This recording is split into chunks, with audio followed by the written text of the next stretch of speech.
Hello everyone. Okay, let me show you how I made my virtual background and where I recorded my introduction video.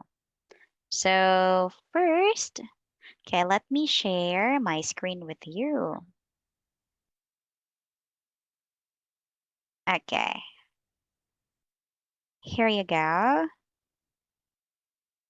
Yeah, I hope nakikita niyo yung screen ko at yeah, pasensya na po kayo if hindi po kasi ako fluent magsalita ng Tagalog. So, I'm gonna do my best. Mhm. So, first, let's go to Canva. Mhm. Ayan. So, log in lang po kayo sa inyong mga Canva account. At actually, ito po yung already made na virtual background. Meron din isa. Ito. So, I prefer this one. But let me show you how. Okay. So, punta lang po kayo sa Create.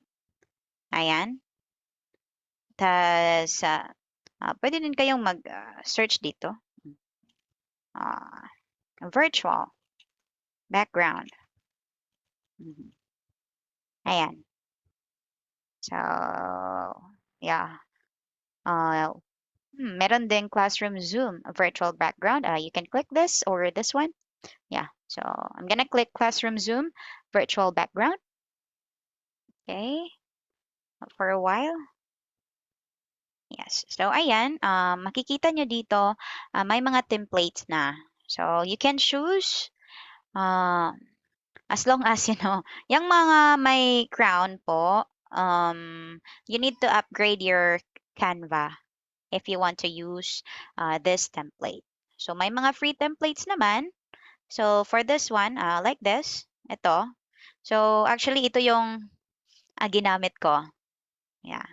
So, ito yung ginamit ko. And, ano lang po ako, nag-customize lang po. So, as you can see, you can see the difference in my background. So, may nakalagay na poly logo. Tas, rearrange ko yung design dito. Kasi actually, yung mga design, clickable naman po yan. I mean, movable. Namumove nyo yan. So, pwede nyo i-rearrange. At saka, pwede din naman kayong mag-add ng design. Just like what I did. So, naglagay po ako ng Poly logo. So, you can search it online. Yeah, Poly English logo. Mhm. Ayan. So, kita nyo naman, meron dito. So, ito yung ginamit ko. Ayan po. At, dinownload ko ang image na ito. Yan, I downloaded it. And of course, nag-research din ako ng free remove background. So right after I downloaded this picture or this logo, yeah, let me download it first. Mhm.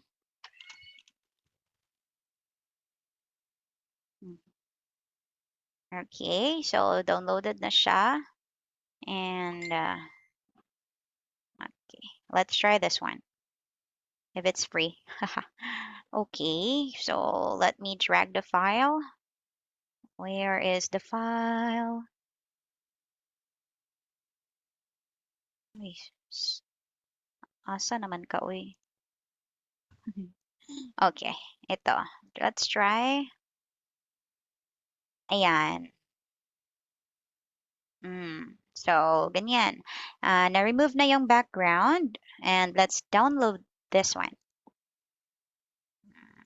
Free lang naman.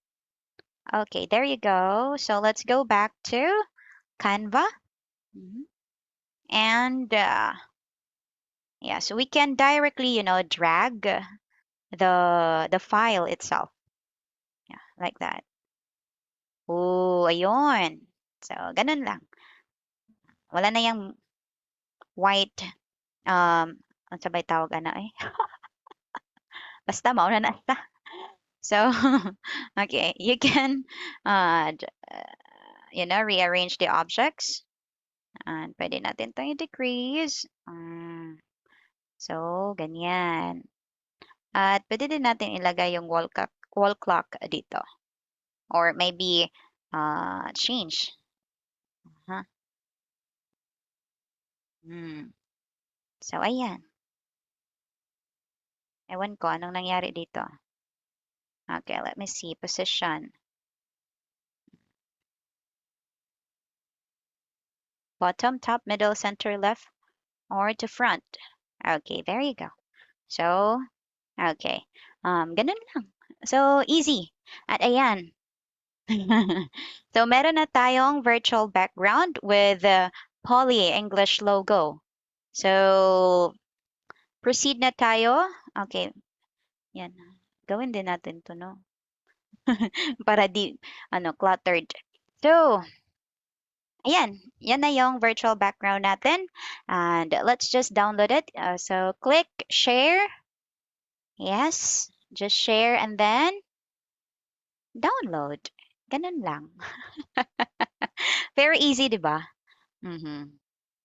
Okay. So, there you go. Na-download na natin yung virtual background. And let's move on to, okay, where are we going? Okay.